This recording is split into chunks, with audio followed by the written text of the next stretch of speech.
आज Doubtnut app download करें।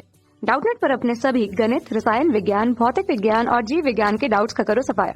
बस प्रश्न की फोटो खींचो, एक ही प्रश्न को क्रॉप करो और तुरंत वीडियो सोल्यूशन पाओ।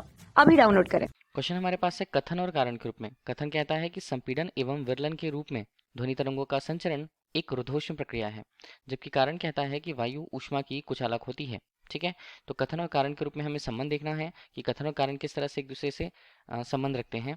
तो ये हमें दिया हुआ है ऑप्शंस में से। तो 4 ऑप्शंस यहाँ पर एबीसीडी के रूप में दिए हुए हैं, हमें सही ऑप्शन को निकालना है। ठीक है, तो अभी बोला क्या गया है, संपीड़न और विरलन के रूप में बात की गई है ध्वनि तरंगों की। तो ध्यान दीजिएगा, जो ध्वनि तरंगे होती हैं, ध्वनि तरंगे एक यांत्रिक तरंगे होती हैं। ठीक है, यांत्रिक तरंगे मतलब जिनके संचरण के लिए माध्यम आवश्यक होता है, तो ये हैं यांत्रिक तरंगे।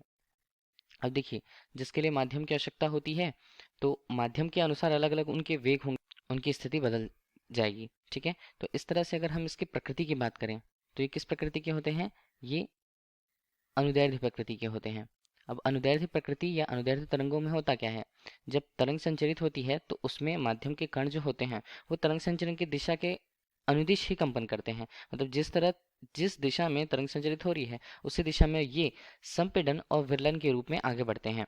तो संपीड़न की स्थिति में क्या होता है, संपीड़न की स्थिति में माध्य कण जो कण होते हैं वो अपनी माध्य स्थिति से काफी पास पास होते हैं, तथा विरलन की स्थिति में क्या होता है, जो कण होते हैं वो अपने माध्य स्थिति से काफी दूरी पर होते हैं, काफी दूरी पर कंपन करते हैं। तो ये संपीड़न और क्रमशः विरलन कहलाते हैं। ठीक है, तो संपीड़न और विरलन ये प्रक्रिया होते हुए ये एक दिशा में निश्चित दिशा में आगे चलते हुए जाती है। इस स्थिति में जहाँ संपीड़न की स्थिति आती है, कणों के बीच टकराव ज्यादा होता है, तो वहाँ ऊष्मा उत्सर्जित होनी चाहिए। ठीक है, और इस तरह से हम बात करें विरलन की स्थिति पर, जब कण काफी दूर दूर होते हैं तो उनके संचरण के लिए यहाँ पर ऊष्मा की आवश्यकता होती है।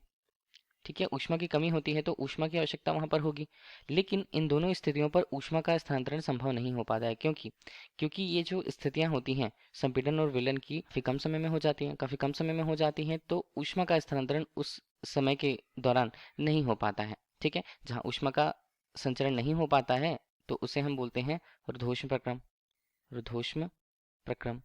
ठीक, हम कह पाते हैं कि संपीड़न और विरलन के रूप में ध्वनि तरंगों का संचरण एक रुद्धोष्म प्रक्रिया है। तो रुद्धोष्म प्रक्रिया हुई, तो यहाँ पर जो दिया हुआ है कथन वो तो सही है। कारण के तौर पर देखें तो वायु ऊष्मा की कुछ अलग होती है, तो देखिए ये टर्म भी सही होता है, लेकिन अगर हम कथन के कारण के तौर पर बात करें तो ये सही नहीं है। ठीक है, तो कथन और कारण दोनों सही हैं, लेकिन कारण कथन की सही व्याख्या नहीं करता। तो ऑप्शन बी यहाँ पर क्वेश्चन का राइट आंसर होगा। Thank you. कक्षा 6 से 12वीं से लेकर नीट, IIT, JEE वो एडवांस के लेवल तक 1 करोड़ से ज्यादा छात्रों का भरोसा। आज ही डाउनलोड करें डाउटनेट ऐप या व्हाट्सएप करें अपने सारे डाउट्स 8400 400 400 पर।